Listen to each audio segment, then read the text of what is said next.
8월 31일 수요일 삶의 기적을 일으키는 30분 예배를 시작하도록 하겠습니다. 하나님께서 오늘 우리에게 주신 말씀은 요한복음 4장 19절에서 24절까지 말씀입니다.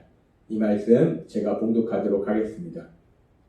여자가 이르되 주여 내가 보니 선지자로소이다. 우리 조상들은 이 산에서 예배하였는데 당신들의 말은 예배할 곳이 예루살렘에 있다 하더이다. 예수께서 이르시되 여자여 내 말을 믿으라.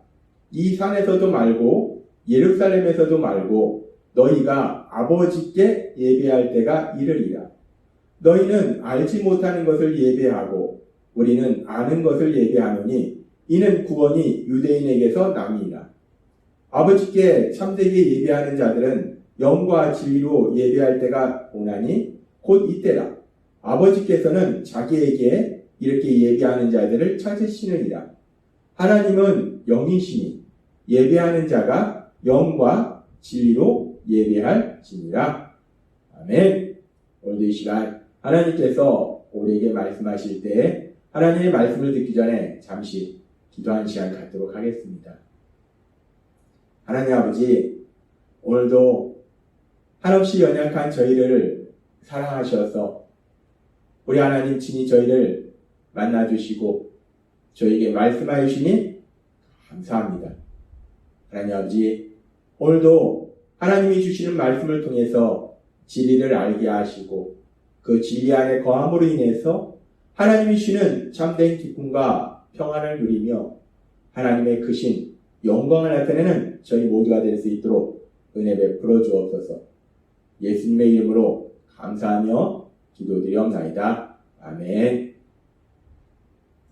요한복음 4장에는 예수님께서 사마리아에 있는 한 여인, 아무 소망도 없이 비참한 삶을 살고 있던 한 여인, 그 사마리아 여인과 우물가에서 대화하시는 장면이 나옵니다. 그렇게 예수님이 이 여인과 대화하는 중에 이 여인이 예수님의 말씀을 듣고 이분은 선지자구나 라고 고백합니다. 당신은 선지자로소이다 라고 고백하고 이제 여인이 이제 이 예수님을 선지자로 이제 생각하기 때문에 자신이 평소에 궁금했던 영적인 부분에 대해서 예수님께 질문합니다. 요한복음 4장 20절은 이렇게 말씀합니다. 우리 조상들은 이 산에서 예배하였는데 당신들의 말은 예배할 곳이 예루살렘에 있다 하더이다 라고 여인이 묻습니다. 이 사마리아 여인의 조상들, 이 사마리아 사람들은 그리심산에서 하나님께 예배를 드렸어요. 그런데 유다 사람들은 예루살렘에서 예배를 드려야 된다라고 얘기한다는 겁니다. 왜 이런 일이 일어났는가? 원래 이스라엘은 다윗에 의해서 통일왕국을 이뤘습니다. 그런데 그 뒤에 르호보암 왕 때 이제 이스라엘이 남유다와 북이스라엘로 나눠집니다. 그렇게 나눠졌을 때 그들이 계속된 죄악으로 인해서 북이스라엘은 기원전 722년에 아수르에서 멸망당하고 남유다는 기원전 586년에 바벨론에서 멸망당해요. 그래서 많은 사람들이 바벨론의 포로로 끌려갑니다. 그렇게 바벨론의 포로로 끌려가서 시간이 지난 다음에 다시 바벨론의 포로에서 돌아왔을 때 스룹바벨을 중심으로 파괴되었던 예루살렘 성전을 재건하는 일을 합니다. 그렇게 예루살렘 성전을 재건하는 일을 할 때 북이스라엘에 속했던 사마리아 사람들이 자신들도 함께 그 성전을 재건하는 데 참여하겠다라고 얘기합니다. 이때 이 유다 사람들이 바벨론 포로에서 들어왔던 남유다 사람들이 그들의 제안을 거절합니다. 왜냐하면 이 북이스라엘이 멸망당함으로 인해서 아수르에서 멸망당했을 때 아수르는 인종적으로 또 종교적으로 통합정책을 사용했어요. 그래서 다른 지역에 있던 사람들, 아수르가 정복했던 다른 지역에 있던 사람들을 이 사마리아 지역으로 데려와서 살게 했어요. 그럼으로 인해서 이 사마리아에 살고 있던 이스라엘 백성들과 다른 나라 사람들이 결혼함으로 인해서 이 사마리아 사람들이 이스라엘의 순수한 혈통을 잃어버렸다는 거예요. 그렇기 때문에 이 남유다 사람들은 그렇게 이스라엘의 순수한 혈통을 잃어버린 사마리아 사람들이 거룩한 성전의 재건에 참여할 수 없다라고 해서 반대합니다. 그리고 이 일로 인해서 이 남유다 사람들과 사마리아 사람들 간에 심각한 갈등이 생기고 결국 사마리아 사람들은 그리심산에 자신들의 성전을 다시 세워요.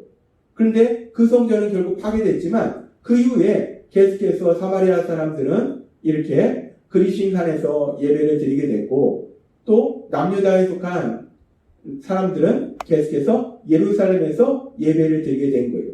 그래서 지금 이 여인이 얘기할 때 우리 조상들은 이 그리심산에서 예배를 드려야 된다라고 얘기하는데, 당신들은 유다 사람들은 예루살렘에서 예배를 드린다고 얘기하는데, 그렇다면 우리가 어디에서 예배를 드리는 게 맞습니까? 예수님을 선지자로 이 여인이 생각했기 때문에 선지자이신 예수님께서 한번 말씀해 주세요. 어디에서 어느 장소에서 예배를 드리는 게 맞는 것입니까? 라고 이 여인이 질문을 합니다.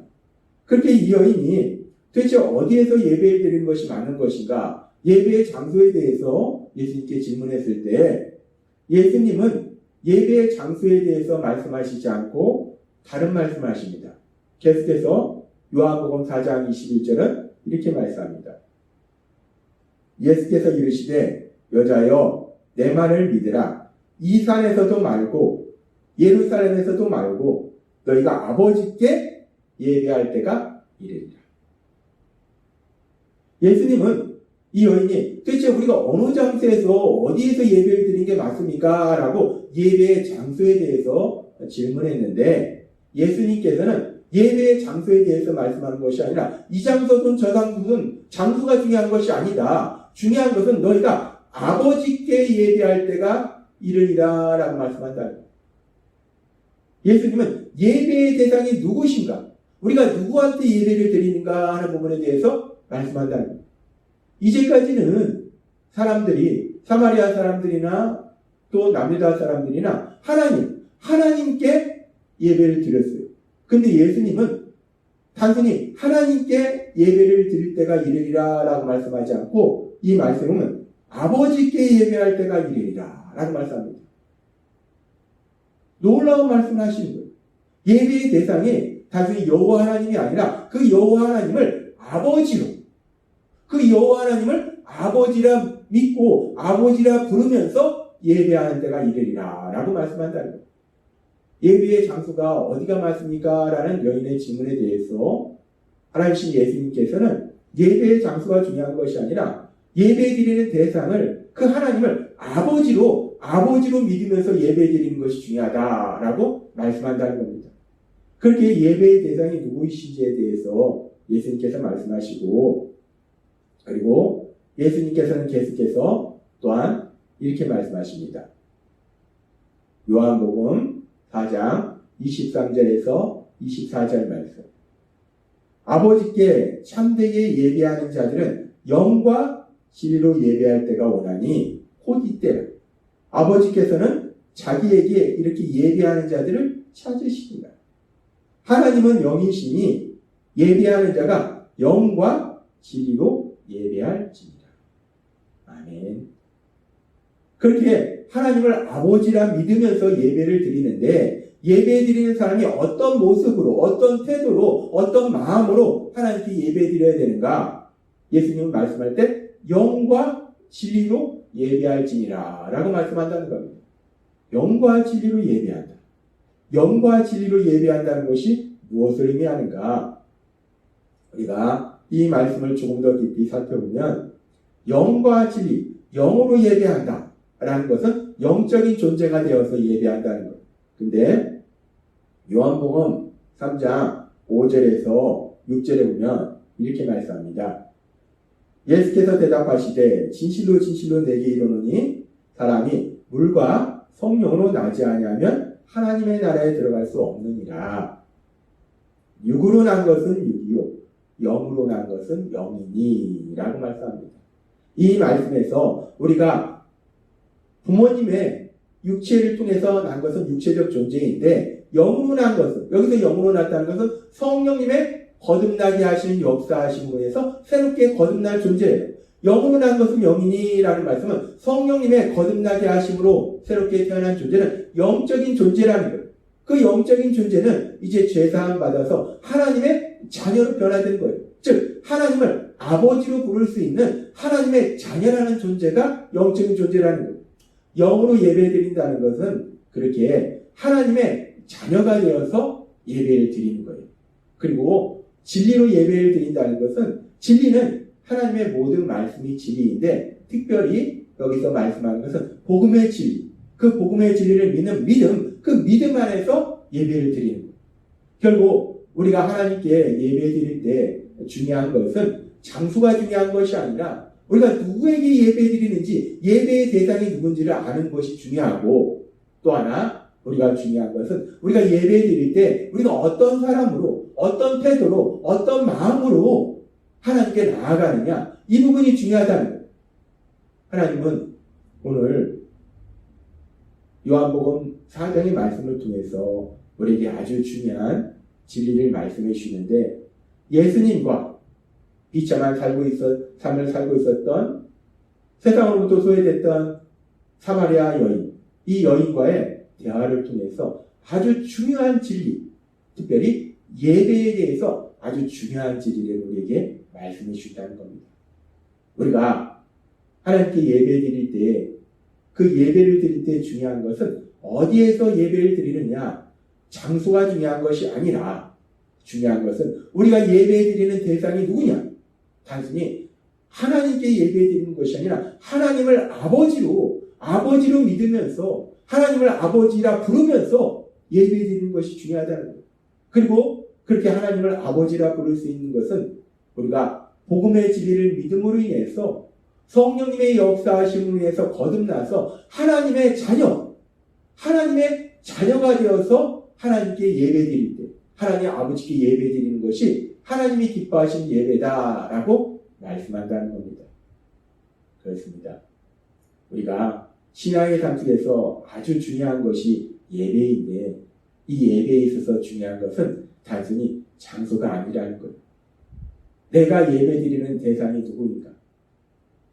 단순히 여호와 하나님이 아니라 그 여호와 하나님이 나의 아버지, 그 하나님을 아버지라 부르면서 그 하나님을 아버지로 믿으면서 예배드리는 삶이 될 줄 믿습니다. 또한 그렇게 우리가 여호와 하나님을 아버지라 부를 수 있는 것은 죄인이었던 우리가, 하나님과 원수관계였던 우리가 어떻게 감히 여호와 하나님을 아버지라 부를 수 있냐는 거예요.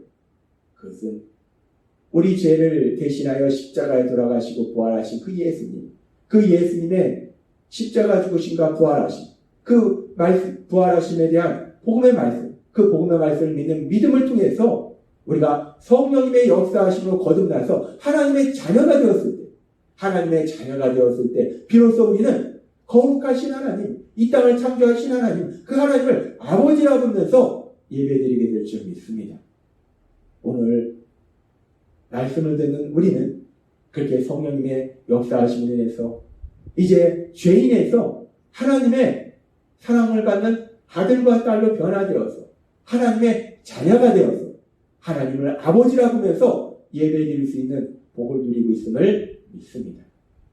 오늘 주신 말씀처럼 우리가 그렇게 성령님의 역사하심으로 인해서 이제 하나님의 자녀가 되어서 하나님을 아버지라 부르면서 예배드릴 때 그 예배를 통해서 우리를 사랑하신 하나님, 우리를 위하여 독생자 예수님을 십자가 죽으심에 내어주신 하나님, 그렇게 많이 우리를 사랑하신 그 하나님을 만남으로 인해서 하나님 주신 기쁨과 평안을 마음껏 누리시는 여러분이 되시길 주님의 이름으로 축원합니다.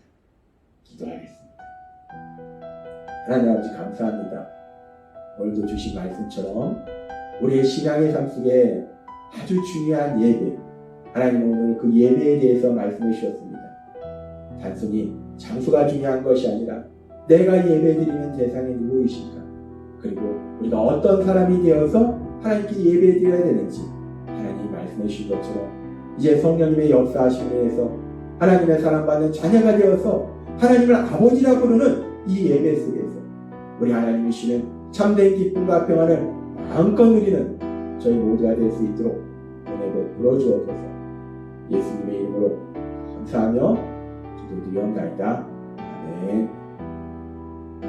이 시간도 하나님께서 우리 주신 말씀을 묵상하면서 조용히 기도하는 시간 갖도록 하겠습니다.